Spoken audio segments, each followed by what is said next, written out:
उधर फ्रांस से सुधा ने किसी को फोन लगाया और उस आदमी से कहा, सीधे काठ गोदाम जाओ और देखकर बताओ कि वहां आश्रम में प्रीति है या नहीं। यदि वो जिंदा है तो उसके बारे में मुझे बताना। उधर से उस आदमी ने सुनकर हाँ कह दिया। सुधा गुस्से में इधर उधर घूम रही थी। उसने अपने मुंह से मास्क को नोचते हुए कहा, विक्रम विक्रम विक्रम, आखिर बाई जी टाइप की लड़की में ऐसा क्या है जो विक्रम अभी भी उसके ख्यालों में गुम है। मैं उससे कई गुना ज्यादा सुंदर हूं। जाने कितने ही लोग मेरे आगे पीछे घूमते हैं, पर विक्रम है कि उसने मुझे नजर उठाकर तक नहीं देखा। मुझे हर उस आदमी से चिढ़ होती है जो मुझे निग्लेक्ट करता है। सच कहती हूँ, इस बार यदि विक्रम ने मुझे ठुकराया तो वो भी जिंदा नहीं रहेगा। यदि वो मेरा नहीं हुआ तो वो उस प्रीति का तो कभी नहीं होगा। मैं भी तो भूल गई थी, शायद प्रीति जिंदा नहीं है, या फिर शायद हो। वो अपने मुंह से मास्क को नोचकर टेरेस पर ही खड़ी हो गई। तभी उसे विक्रम के असिस्टेंट की आवाज आई, ओह सॉरी मिस, दरअसल विक्रम सर अपना वॉलेट यहाँ टेबल पर ही भूल गए हैं और मैं बस उसी के लिए आया था।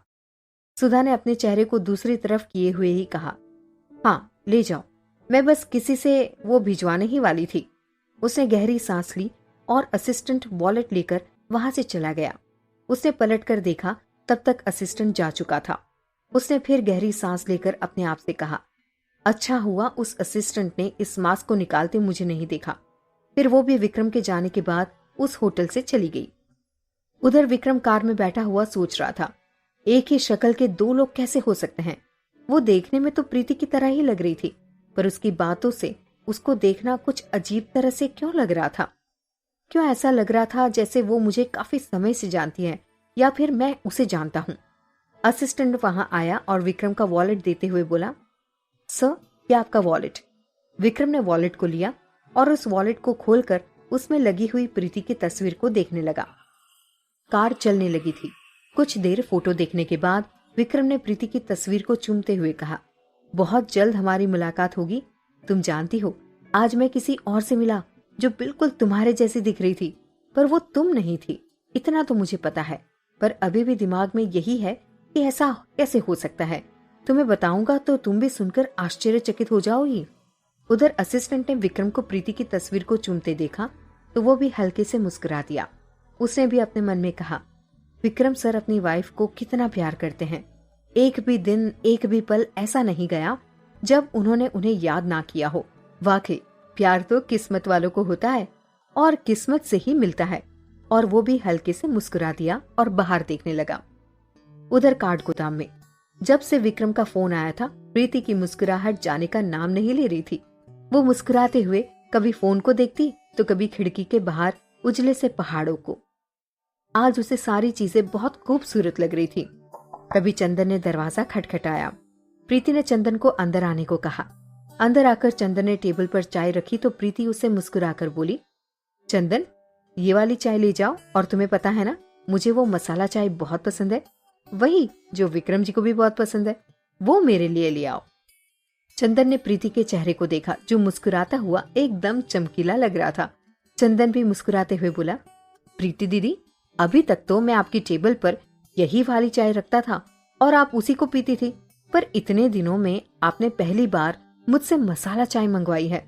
ऐसा लगता है विक्रम भैया से आपकी बात हुई है। प्रीति ने आंखें दिखाते हुए कहा, कहीं तुम दरवाजे से मेरी बातें सुन तो नहीं रहे थे? चंदन ने मुस्कुराकर कहा, नहीं दीदी, जब तक भैया ने आपसे बात नहीं की थी ना, यहाँ पर सभी कह रहे थे आप एकदम मुरझाए फूल के जैसी हो गई हो, पर अब आपको ऐसे हंसते मुस्कुराते देखा बहुत अच्छा लगा। कारण भी मुझे समझ में आ गया है, पक्का भैया ही थे। प्रीति ने भी मुस्कुराकर हाँ कह दिया तो चंदन भी वहां से चला गया। प्रीति ने वापस खिड़की से पहाड़ देखते हुए कहा, जब आंखें रोती है तो लोगों को खबर हो जाती है कि आप नाराज हैं, और जब चेहरा मुस्कुराता है तो पूरे जहान को पता चल जाता है कि आज मेरी बात हुई है। ये इश्क नहीं तो और क्या है, बहुत ही बेसब्र और बहुत ही बेपनाह सा है। कुछ ही देर में चंदन वापस मसाला चाय उसकी टेबल पर रखकर गया और प्रीति वापस प्रोजेक्ट का काम देखने में खुशी खुशी हॉल में चली गई। आज सभी गौर से प्रीति का चेहरा देख रहे थे। उसकी मुस्कुराहट ही बता रही थी कि विक्रम से उसकी बात हुई है। प्रीति प्रोजेक्ट हॉल में सभी की बनाई हुई चीजों को देख रही थी। पूजा भी गौर से उसी का चेहरा देख रही थी। आज प्रीति का मुस्कुराता हुआ चेहरा देख उसे बहुत अजीब सा लग रहा था, जैसे वो चाहती ही नहीं थी कि प्रीति कभी मुस्कुराए। जब प्रीति पूजा के पास से गुजरी तो पूजा ने पूछा, भैया सही सलामत तो आ जाएंगे ना? आप कुछ करेंगी तो नहीं? प्रीति ने एक नजर पूजा को देखा और कहा, यदि तुम अपने आप को विक्रम की छोटी बहन कहती हो तो एक बात तुम अच्छी तरह से समझ लो, विक्रम मेरी जान है और मैं भगवान से यही प्रार्थना करती हूं कि जब तक मैं जिंदा रहूं मेरा प्यार मेरे साथ ही रहे। दृष्टि का जाना एक इत्तेफाक ही रहा है और मुझे हमेशा ही अफसोस रहेगा कि उन कुछ पलों में ही दृष्टि और मेजर समय एक दूसरे से बहुत प्यार करने लगे थे, जो पूरा नहीं हो पाया। भगवान से यही प्रार्थना है कि दृष्टि आप जहां भी हो सुकून से हो, उसकी आत्मा को शांति मिले और मेजर समय उन्हें उनके हिस्से का प्यार मिले। आज प्रीति के मुंह से मेजर समय का नाम सुनकर पूजा को वही चीजें याद आई जो उस समय दृष्टि ने मेजर समय और उसे लेकर कही थी। पूजा एक टक प्रीति को ही देखने लगी। तभी प्रीति उसके पास आई और उसका हाथ थामकर बोली, शक करने से चीजें खराब ही होती है। कभी कभी वास्तविकता हमारे सामने होती है और हम उसे स्वीकार करने में कतराते हैं। मेजर समय बहुत अच्छे हैं और शायद इस मिशन के बाद तुमसे मिलने आएंगे। पूजा ने प्रीति को देखा, फिर उसका हाथ अपने हाथ से हटाकर बोली, पर मैं मेजर समय को कभी नहीं अपना पाऊंगी क्योंकि वो दृष्टि का प्यार है और यदि मैंने उन्हें अपनाने की कोशिश की तो मुझे यही लगेगा कि मैंने उसका प्यार उससे छीन लिया, जो मैं कभी नहीं कर पाऊंगी। उनका साथ हर पल मुझे वही सारी बातें याद दिलाएगा जो मैंने दृष्टि के साथ की है। पूजा की आंखों में आंसू भर आए और वो पलटकर अपने रूम की तरफ चली गई। वो जाते हुए भी यही सोच रही थी, दृष्टि ने क्यों मुझे एक वचन में बांधा है जबकि मैं अब मेजर समय को पूरी तरह से अपने दिल से निकाल चुकी हूं। पर हाँ, समीर की जिंदगी में जरूर आना चाहूंगी। उधर प्रीति ने भी जाती हुई पूजा को देखा और मन में कहा, मैं जानती हूँ तुम दृष्टि से बहुत प्यार करती हो और विक्रम को भी तुम अपना बड़ा भाई समझने लगी हो, तो उसकी चिंता होना लाजमी है। पर कैसे समझाऊं, जो कुछ भी हुआ उसमें मेरा कोई हाथ नहीं था। और रही मेजर समय की बात, तो उनके रूप में तुम्हें एक बेहतर जीवन साथी मिलेगा और शायद उनके प्यार को अपनाकर तुम मुझे माफ कर सको। उधर शिमला के पास एक गांव में अंधेरी और ठंडी रात थी, पर कुछ लोग चुपचाप इधर उधर देखते हुए झाड़ियों के पास चले जा रहे थे। थोड़ा आगे जाने पर वो बगैर किसी आवाज के दो टुकड़ों में बट गए, जो गांव के दो अलग अलग सिरे पर चले गए। एक ग्रुप में समीर था तो दूसरे में समय। उन लोगों ने घड़ी में समय देखा तो रात के 2 बज रहे थे। दोनों ग्रुप को ही अपनी अपनी ओर से धीरे धीरे आगे बढ़ना था। समीर ने दिलजीत को इशारा किया तो दिलजीत समीर के साथ ही हो लिया और उनका साथी बाहर ही रुक गया। समीर और दिलजीत आगे बढ़ते हुए उस जगह पहुंच गए थे जहां उन्हें हल्की आवाजें सुनाई दी। वो ध्यान से उनकी बातें सुनने लगे तो उन्हें पता लगा कि वो जल्द से जल्द बम बनाने के काम को कंप्लीट करना चाहते हैं। उन्होंने ओट से देखा तो 4-5 लोग दिखाई दे रहे थे। अंदर और कितने होंगे ये बताना मुश्किल था। वो बाहर के साथी को बोल आए थे, यदि वो आधे घंटे में बाहर नहीं आए तो ब्रिगेडियर को खबर कर दी जाए।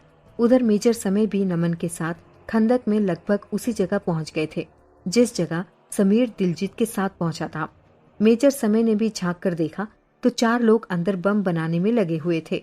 वो अपने काम में इतने मशगूल थे कि उन्हें किसी के आने की खबर नहीं थी।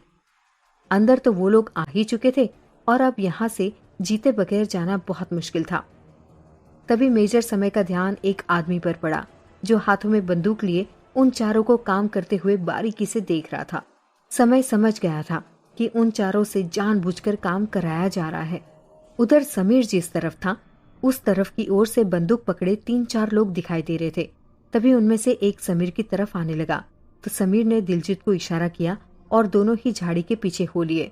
जैसे ही वो आदमी वहां आया, दिलजीत ने पीछे से उसका मुंह और हाथ पकड़ लिए तो समीर ने भी बगैर देर किए उसका गला रेत दिया।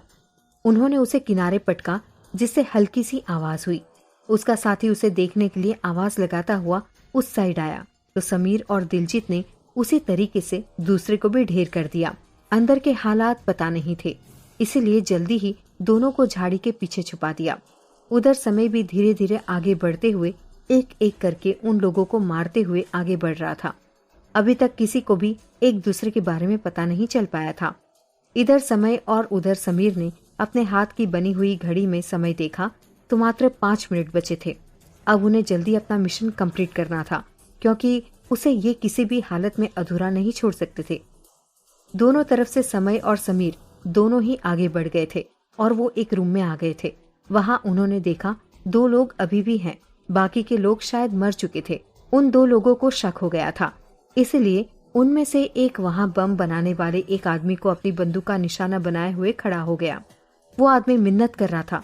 मिन्नतें करते हुए उसने कहा, प्लीज मुझे छोड़ दीजिए, मैं आपका काम तो कर रहा हूँ और मैंने कोई गलती भी नहीं की है। मेरी छोटी सी फैमिली है जो मेरा इंतजार कर रही है, तो छोड़ दीजिए प्लीज।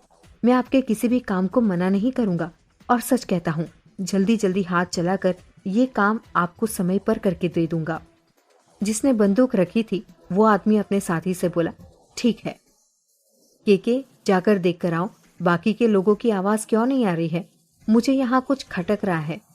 आवाज दो सभी को कि सब यहीं आए। केके ने आवाज दी पर कोई भी नहीं आया।